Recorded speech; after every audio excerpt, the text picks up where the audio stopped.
চানগাঁও থানা শ্রমিক দলের সাধারণ সম্পাদক মোহাম্মদ এসকান্দারের ভাতিজা ও দিদারুল আলমের পুত্র হৃদয় হোসেনের আকদ অনুষ্ঠান অনুষ্ঠিত হয়েছে।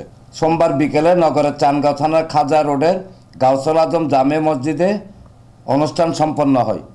অনুষ্ঠানে চট্টগ্রাম দক্ষিণ জেলা বিএনপির সাবেক আহ্বায়ক আলহাজ মোহাম্মদ আবু সুফিয়ান, সাবেক কাউন্সিলর মাহবুব আলম, নগর যুবদলের সাবেক সহসভাপতি মোহাম্মদ কামাল সহ স্থানীয় ব্যক্তিবর্গ উপস্থিত ছিলেন।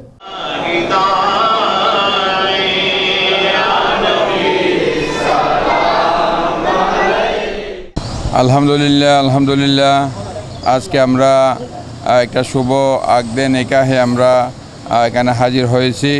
আল্লাহ রাব্বুল আলামিনের কাছে আমরা দোয়া করব, আল্লাহ রাব্বুল আলামিন যাতে আজকে যেই শুভ আকদ এটাকে কবুল করে তাদের দাম্পত্য জীবনকে সুখের করে এবং তারা যাতে শান্তিতে বসবাস করতে পারে সেই প্রত্যাশা আল্লাহ রাব্বুল আলামিনের দরবারে সেই দোয়া।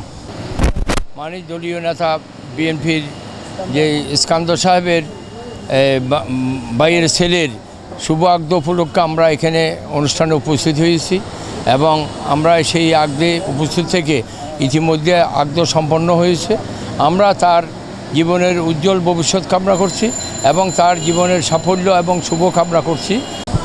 আর ভাই বিএনপি নেতা এসকান্দর ভাইফুত হৃদয়ের শুভ আকদ অনুষ্ঠান শুভকামনা হয়ে যাতে তারা শুভ আকদ যাতে ভবিষ্যতে তারা যাতে সংসারের জীবনে সুন্দর সুখী সাথে সারিয়ে পান। ডেস্ক রিপোর্ট, প্রগতি 24 টিভি।